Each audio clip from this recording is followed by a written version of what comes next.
Assalamualaikum warahmatullahi wabarakatuh. Selamat pagi untuk siswa-siswi kelas 7 MTS Sakinah yang pada pagi hari ini kita akan melaksanakan P2RA rumpun PAI, yaitu Pendidikan Agama Islam, mata pelajaran Sejarah Kebudayaan Islam. Untuk sejarah kebudayaan Islam, kita akan mengenal sedikit tentang sejarah perdagangan ataupun ekonomi, baik itu pada zaman Rasulullah SAW, kemudian masuk ke perekonomian ataupun perdagangan pada waktu masuk ke Nusantara, dan selanjutnya sejarah ataupun ekonomi yang sekarang berjalan pada abad sekarang di negara kita, yaitu negara Indonesia tercinta. Selamat menyaksikan, selamat mendengarkan, dan mohon untuk disimak, karena di akhir kita akan membuat suatu hasil karya yang akan diperdagangkan ataupun yang akan kita unjuk sebagai hasil dari P2RA ini. Terima kasih, selamat menonton dan selamat menyaksikan.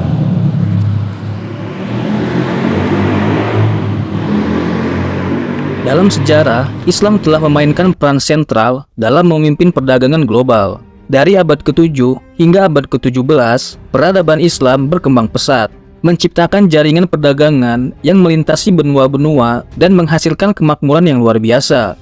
Langsung saja, bagaimana agama ini memengaruhi aktivitas ekonomi, menghubungkan budaya-budaya berbeda, dan membentuk peradaban yang makmur. Kejayaan perdagangan Islam dimulai pada zaman Rasulullah Muhammad SAW. Meskipun saat itu, wilayah Arab sebagian besar adalah padang pasir, Rasulullah mendorong umatnya untuk terlibat dalam perdagangan. Kota Mekkah, tempat kelahiran Rasul, adalah pusat perdagangan penting di jalan-jalan karavan antara timur dan barat Arab. Pada saat yang sama, Yathrib adalah pusat perdagangan utama untuk suku-suku Arab dan menjadi basis awal Islam. Pada masa pemerintahan Khalifah Umar bin Khattab, wilayah kekuasaan Islam berkembang pesat melalui penaklukan. Ini membuka pintu bagi perdagangan yang lebih luas. Selain mengontrol rute perdagangan dari Timur Tengah ke Asia dan Eropa, Khalifah-Khalifah Islam juga membangun jaringan pelabuhan yang kuat di seluruh kawasan Mediterania, Laut Merah, dan Samudra Hindia. Kota-kota seperti Basrah, Kufah, Damaskus, Alexandria, dan Kairo menjadi pusat perdagangan penting yang menghubungkan dunia Islam dengan dunia luar. Salah satu prestasi paling mengesankan dalam sejarah perdagangan Islam adalah pengendalian jalur sutra dan spice. Melalui rute ini, rempah-rempah berharga, sutra, barang-barang mewah, dan pengetahuan ilmiah seperti matematika dan astronomi tersebar dari Timur Tengah dan Asia Selatan hingga Eropa. Kota-kota seperti Baghdad dan Damaskus menjadi pusat perdagangan penting di jalur ini, menghasilkan kekayaan yang luar biasa. Perdagangan Islam tidak hanya terbatas pada perdagangan laut.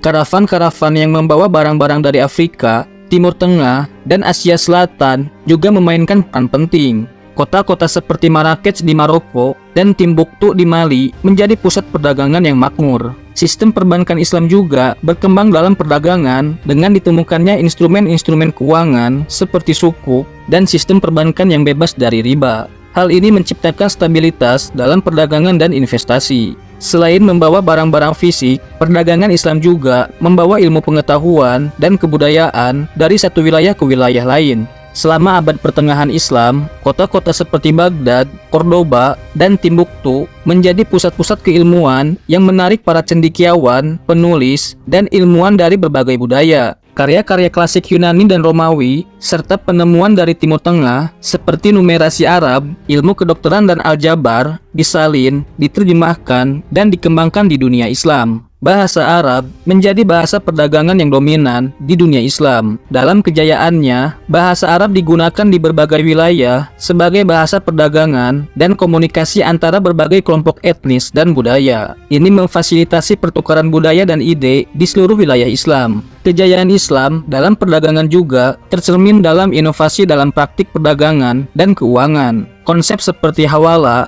wakaf, dan sukuk adalah contoh praktik ekonomi Islam yang inovatif yang memfasilitasi perdagangan dan investasi. Meskipun Islam memiliki pengaruh yang kuat dalam perdagangan global, umat Islam juga berjuang untuk mempertahankan integritas budaya dan agama mereka dari pengaruh asing. Ketika bangsa Eropa mulai menjelajahi dan mencari rute perdagangan langsung ke Asia, negara-negara seperti Turki Ottoman dan Persia berusaha keras untuk mempertahankan kendali mereka atas jalur perdagangan utama. Kejayaan Islam dalam perdagangan adalah cerminan dari nilai-nilai perdagangan yang kuat, inovasi, dan etika ekonomi. Islam mengajarkan pentingnya berdagang secara adil, menghormati hak-hak individu, dan berbagi kekayaan dengan orang-orang yang membutuhkan. Warisan perdagangan Islam yang kaya terus mempengaruhi perdagangan global hingga saat ini. Peradaban ini membawa barang-barang dan pengetahuan dari berbagai budaya, menciptakan jaringan perdagangan yang merentangkan benua dan memimpin dunia dalam ekonomi, ilmu pengetahuan, dan kebudayaan. Kejayaan ini adalah bukti kuat akan potensi perdagangan sebagai sarana untuk membangun jembatan antar budaya dan menciptakan kemakmuran. Sekarang, dunia sudah berubah. Di era digital yang serba canggih saat ini, ada beberapa pemain kunci dalam persaingan untuk memimpin perdagangan era digital dan mengidentifikasi produk-produk yang akan dicari dalam ekosistem perdagangan digital yang terus berkembang. Negara Amerika Serikat tetap menjadi salah satu pemimpin dalam dunia perdagangan digital. Ini didukung oleh kehadiran perusahaan teknologi besar seperti Amazon, Google, Apple, dan Facebook. AS juga memiliki industri fintech yang kuat dengan perusahaan seperti PayPal dan Square yang mendominasi sektor pembayaran digital. Negara Cina adalah pesaing serius dalam perdagangan digital. Perusahaan-perusahaan teknologi besar seperti Alibaba, Tencent, dan JD.com mendominasi pasar e-commerce dan pembayaran digital di dalam dan di luar negeri. Kehadiran Cina dalam teknologi blockchain dan kecerdasan buatan juga terus berkembang. Uni Eropa telah mengambil langkah-langkah besar dalam mengatur perdagangan digital dan melindungi data pribadi. Regulasi GDPR menjadi landasan dalam perlindungan data pribadi. Uni Eropa juga memiliki perusahaan teknologi yang signifikan seperti SAP dan Spotify. Negara-negara berkembang seperti India, Brazil, dan Indonesia memiliki potensi pertumbuhan besar dalam perdagangan digital. Populasi yang besar, penetrasi smartphone yang tinggi, dan meningkatnya kelas menengah adalah faktor-faktor yang mendorong pertumbuhan e-commerce dan pembayaran digital di negara-negara ini. Perusahaan startup di negara-negara berkembang juga mendapatkan investasi yang signifikan. Dalam ekosistem perdagangan era digital yang serba canggih, ada sejumlah produk yang sangat dicari oleh konsumen di seluruh dunia. Produk-produk ini mencerminkan perubahan dalam gaya hidup, kebutuhan, dan preferensi konsumen yang dipengaruhi oleh teknologi dan konektivitas yang semakin meningkat. Beberapa produk yang sangat dicari seperti ponsel pintar, tablet, dan perangkat wearable seperti jam pintar semakin dicari oleh konsumen. Teknologi terbaru seperti 5G telah membuka peluang baru dalam konektivitas dan pengalaman pengguna. Peralatan rumah pintar seperti termostat cerdas, lampu pintar, dan perangkat keamanan rumah pintar semakin populer. Mereka memungkinkan konsumen untuk mengendalikan rumah mereka dari jauh dan menghemat energi. Kendaraan listrik dan otonom semakin diterima. Selain itu, layanan berbagi mobil dan sepeda listrik juga dicari di kota-kota besar. Produk kesehatan digital, perangkat pelacak kesehatan, aplikasi kesehatan, dan telemedicine semakin dicari. Terutama selama pandemi COVID-19, konsumen semakin peduli akan pemantauan kesehatan pribadi. Pembelian online, barang-barang konsumsi sehari-hari, fashion, kosmetik, dan makanan semakin berkembang pesat. Platform e-commerce seperti Amazon, Alibaba, dan Lazada memungkinkan konsumen untuk berbelanja dengan mudah dan mendapatkan produk dari berbagai penjuru dunia. Streaming musik, video, dan platform game secara digital juga mendominasi pasar hiburan. Layanan langganan seperti Netflix, Spotify, dan Apple Music semakin populer. Aplikasi pengiriman barang dan makanan seperti Uber Eats, DoorDash, dan Gojek mengalami pertumbuhan pesat. Konsumen semakin memilih untuk memesan makanan dan barang secara online untuk kenyamanan. Kartu kredit digital dan kripto, mata uang semakin dicari untuk transaksi sehari-hari. Produk-produk keamanan cyber seperti perangkat keras firewall dan perangkat lunak antivirus semakin dicari mengingat meningkatnya ancaman cyber. Perdagangan era digital yang serba canggih adalah pusat dari transformasi ekonomi dan sosial saat ini. Sementara banyak pemain utama bersaing untuk memimpin perkembangan teknologi dan regulasi akan terus memengaruhi dinamika pasar. Produk-produk yang sangat dicari mencerminkan perubahan dalam cara kita hidup, bekerja, dan berinteraksi dengan dunia. Kemampuan untuk beradaptasi dengan perubahan ini dan menghadapi tantangan yang muncul akan menjadi kunci dalam menentukan siapa yang akan berjaya dalam perdagangan era digital.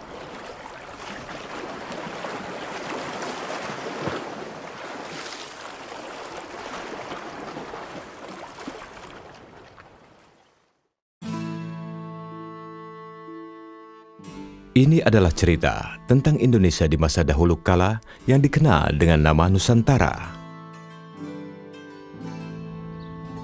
Sejak zaman lampau, Nusantara telah dikenal sebagai daerah penghasil rempah-rempah, komoditi utama dalam perdagangan internasional di masa itu. Rempah-rempah telah lama digunakan penduduk Nusantara dan bangsa lain seperti bangsa Arab, India, Cina, dan Eropa untuk obat-obatan, sebagai bumbu masakan, dan pengawet makanan.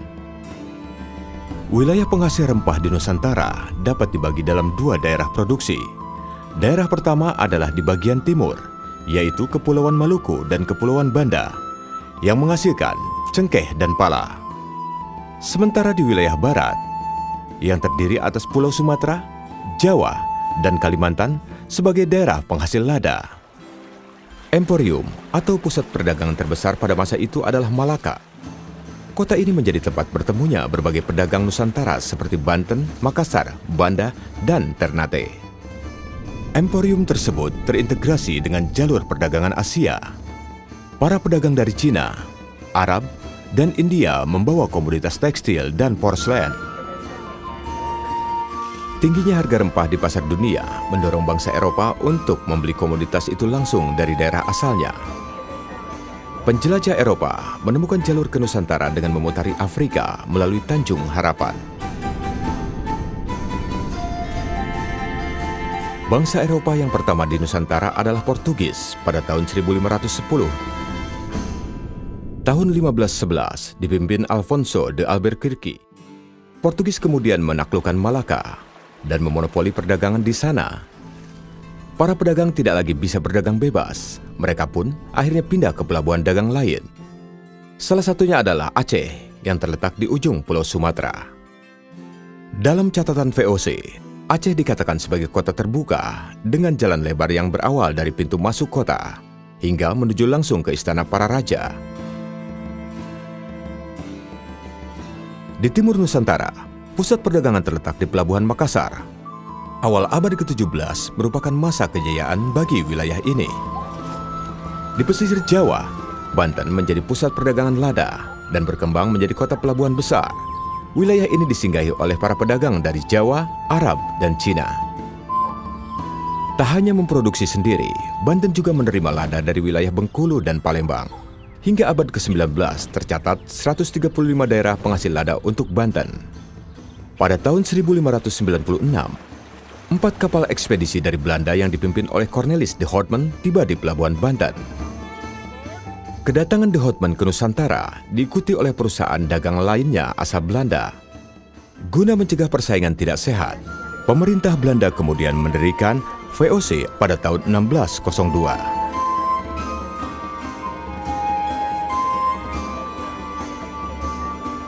Pada tahun 1605, di bawah komando Stephen van der Hagen, menduduki Ambon dan menjadikan sebagai ibu kota penguasa Belanda di Asia Timur. Pemimpin tertinggi dijabat oleh Pieter Both. Tahun 1619, Gubernur Jenderal Jan Pieter Zoon berusaha menguasai wilayah Jayakarta. Daerah itu kemudian dinamai Batavia. Kota Batavia menjadi residensi Gubernur Jenderal, sekaligus pusat administratif Belanda. Batavia juga menjadi titik temu berbagai jalur pelayaran kompeni di wilayah Asia. Guna memonopoli perdagangan lada, VOC melakukan berbagai langkah untuk menundukkan Kesultanan Banten, termasuk melalui peperangan. Hingga akhirnya, Banten berhasil ditundukkan pada tahun 1684. Pada pertengahan abad ke-17, VOC melakukan penyerangan ke Makassar agar dapat menguasai perdagangan rempah di timur Nusantara. Dengan ditandatanganinya perjanjian bunganya, kesultanan itu akhirnya ditaklukkan pada tahun 1667. Penguasaan kota-kota tersebut membawa era baru bagi perdagangan Nusantara. Pedagang Nusantara masih tetap melakukan perdagangan, hanya saja dengan rute yang lebih beragam.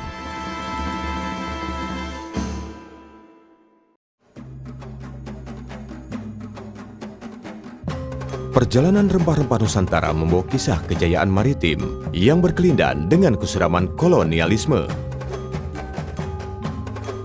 Jalur rempah membawa kekuatan yang menyatukan antar suku bangsa dan budaya dalam proses pembentukan bangsa Indonesia.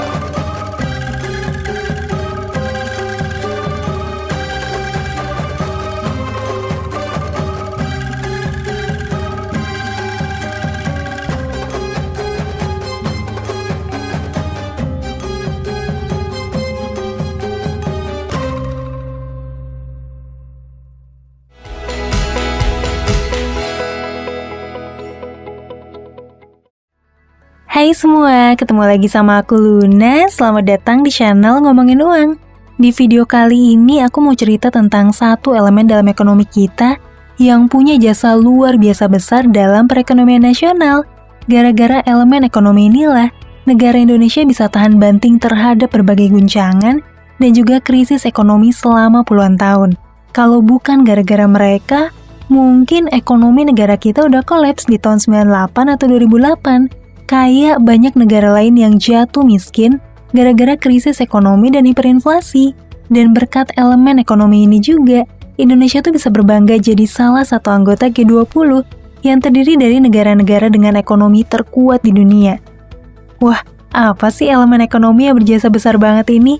Apa elemen ini adalah perusahaan-perusahaan manufaktur raksasa yang punya ratusan ribu karyawan? Bukan. Apa elemen ini adalah perusahaan bonafit yang kantornya tuh super mewah dan nyaman di area SCBD atau Sudirman Jakarta? Bukan juga. Wah, terus apaan dong? Mungkin banyak di antara kamu yang udah nebak nih, kalau pahlawan ekonomi Indonesia justru adalah usaha-usaha kecil, mikro, dan menengah, atau yang biasa disebut dengan istilah UMKM. Wah, masa sih pahlawan ekonomi Indonesia tuh sektor UMKM? Padahal kan kalau dilihat nih, skala industri UMKM itu dari namanya aja udah kecil. Paling-paling cuma pedagang kecil-kecilan, toko grosir, warung makan, usaha rumahan, atau usaha-usaha jasa kayak salon atau bengkel.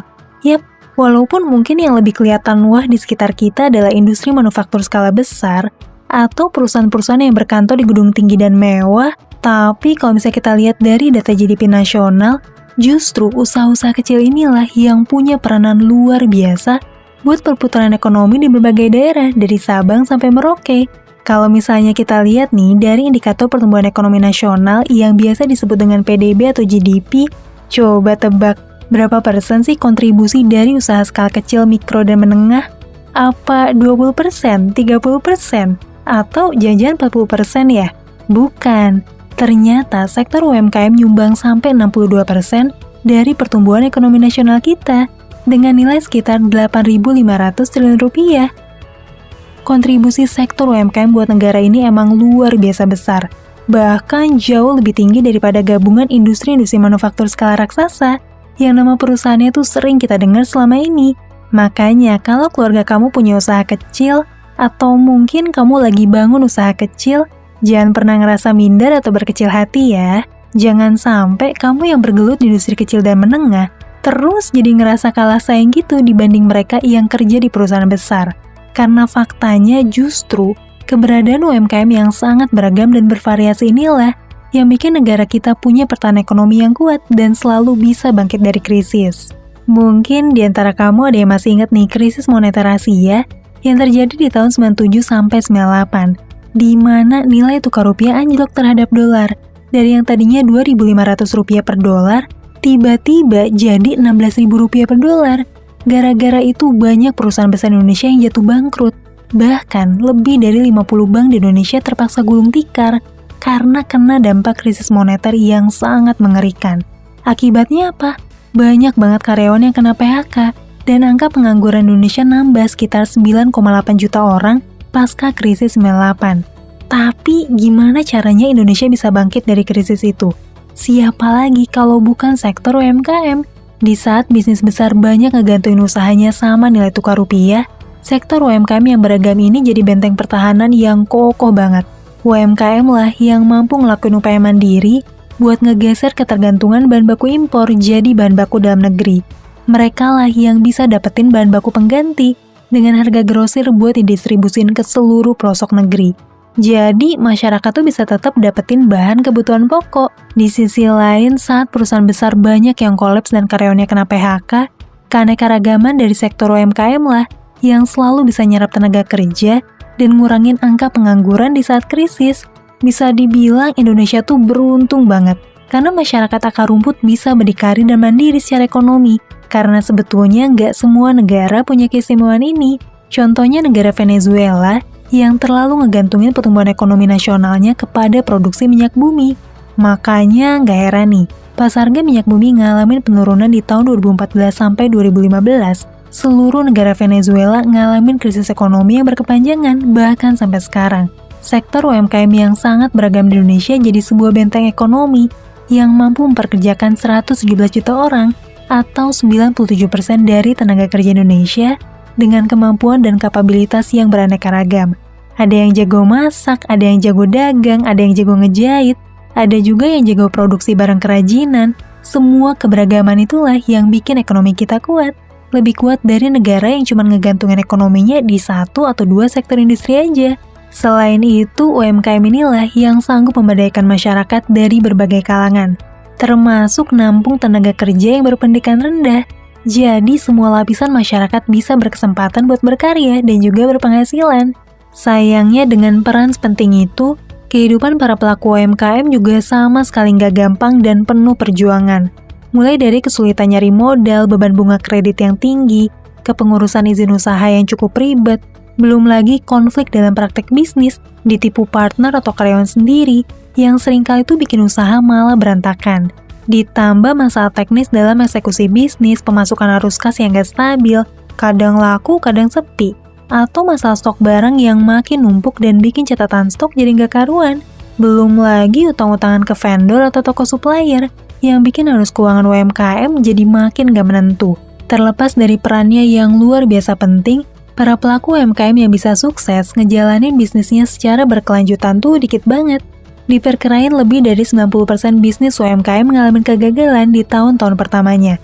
Makanya nggak heran nih, ada anggapan yang bilang kalau seorang manajer atau profesional yang hebat sekalipun belum tentu bisa sukses jadi seorang pengusaha. Jadi kalau kamu adalah pemilik usaha kecil atau keluarga kamu tuh punya usaha kecil, kalian patut berbangga karena bisa bertahan dan beradaptasi dengan berbagai tantangan dan juga perubahan tren dalam dunia usaha. Terlepas dari itu, belakangan mulai banyak nih startup-startup digital yang nyoba gitu, buat ngebantu para pelaku UMKM buat ngejalanin usahanya dengan lebih baik dan juga terorganisir. Ada startup yang fokusnya ke warteg, ada yang fokus ke pasar tradisional, ada yang berperan sebagai kurir pengantaran, wah pokoknya macem-macem deh. Tapi karena channel ini namanya ngomongin uang, aku mau ngasih apresiasi khusus ke satu startup keren yang udah bantuin lebih dari 7 juta pelaku UMKM buat ngelola keuangannya jadi jauh lebih sehat. Startup yang aku maksud itu adalah Buku Warung. Buku Warung ini bikin aplikasi gratis supaya para pelaku UMKM bisa bikin pencatatan keuangan sehari-hari dengan lebih praktis dan bisa monitor kondisi keuangan usaha mereka, sampai ngelakuin bayar tagih transaksi bisnis dengan lebih gampang. Berapa pemasukan usahanya? Berapa pengeluarannya, berapa keuntungannya, berapa sih stok barang yang tersisa. Semua fitur itu bisa kamu akses secara praktis dan gratis lewat handphone. Oh ya, meskipun namanya Buku Warung, aplikasi ini tuh nggak cuma bisa dipakai sama warung doang ya. Aplikasi ini juga bisa dipakai sama hampir semua jenis bisnis. Mulai dari bisnis online, jualan baju, makanan, dan juga bisnis lain. Intinya Buku Warung ini ngebantu banyak banget UMKM di seluruh Indonesia dengan bikinin aplikasi gratis yang keren kayak gini. Adanya aplikasi penunjang pencatatan keuangan ini mungkin terkesan sepele ya dan gak berpengaruh langsung buat kegiatan usaha. Tapi faktanya 84% faktor penyebab kegagalan usaha kecil adalah karena manajemen keuangan yang kacau di tahun-tahun pertama usaha. Makanya menurut aku, kehadiran aplikasi keuangan kayak Buku Warung justru ngasih kontribusi yang tanpa disadari berpengaruh banget buat kekuatan dan keberlangsungan sektor UMKM yang sangat vital buat perekonomian Indonesia. Kalau dulu pelaku UMKM nggak bisa monitor kondisi keuangan usahanya karena catatannya tuh tercecer di kertas atau buku, sekarang para pelaku UMKM bisa rapiin semua itu dan pantau keuangan bisnisnya lewat handphone. Bahkan pas handphone kamu lagi nggak ada internet. Gak cuma itu aja, dengan aplikasi Buku Warung, bisnis kecil juga bisa bikin dan cetak nota praktis lewat printer Bluetooth atau dikirim lewat WhatsApp. Berapa pemasukan usahanya, berapa pengeluarannya, berapa keuntungannya, berapa banyak sih stok barang yang tersisa, semua catatan dagang yang ribet itu sekarang bisa jadi rapi banget. karena ada aplikasi ini. Oh iya, kalau stok dagangan kamu udah mulai nipis nih, aplikasi buku warung juga bakal ngingetin kamu secara otomatis. Jadinya perputaran bisnis kamu juga bakal makin cepet deh. Bahkan dengan aplikasi buku warung, pelaku usaha juga bisa ngelakuin bayar dan tagih transaksi bisnis ke pelanggan dan supplier antar bank atau dompet digital dengan gampang dan pastinya tercatat rapi. Kalau dulu utang piutang antar supplier, toko grosir, dan vendor itu bisa kelupaan dan catatannya hilang, sekarang pelaku UMKM bisa catat utang dan diingetin tanggal jatuh temponya, sampai kirim tagihan lewat pesan WhatsApp dengan bantuan aplikasi. Aku pribadi percaya kalau inovasi teknologi dan digitalisasi bakalan jadi batu lompatan besar buat memperkuat elemen UMKM yang sejak dulu penting banget buat ekonomi negara kita. Dan semoga dengan video ini bakalan makin banyak UMKM yang bisa kenalan dan juga bersentuhan langsung sama teknologi inovatif kayak aplikasi buku warung yang gratis ini. Jadinya bisa ngerasain manfaat buat keberlangsungan usahanya. Dan aku juga percaya kondisi keuangan yang rapi bakalan nunjang para pelaku UMKM buat bisa ngadepin berbagai tantangan usaha dan juga ngambil keputusan-keputusan yang tepat. Terakhir, aku juga mau ngucapin apresiasi sebesar-besarnya buat para penonton video ini yang lagi ngejalanin usaha kecil, entah itu jualan online, punya toko, atau usaha kecil di industri apapun. Aku tahu perjuangan kalian itu sangat berat, dan kalianlah pahlawan ekonomi negara ini. Mungkin saat ini kalian ngerasa bukan siapa-siapa, ngerasa kecil, diremehin, atau bahkan kurang diperhatiin. Tapi aku percaya kelak usaha kamu bakalan bertumbuh dan semakin besar, dan bisa jadi manfaat buat banyak orang. Bukan cuma buat konsumen kamu, tapi juga buat orang-orang yang kamu pekerjakan. Karena sekecil-kecilnya seorang pedagang atau pengusaha, dia adalah seorang pencipta lapangan kerja. Sekecil-kecilnya sebuah usaha, keberadaannya membantu ekonomi di lingkungannya. Sampai ketemu lagi di video selanjutnya. Tetap di channel Ngomongin Uang, karena ngomongin uang gak ada habisnya.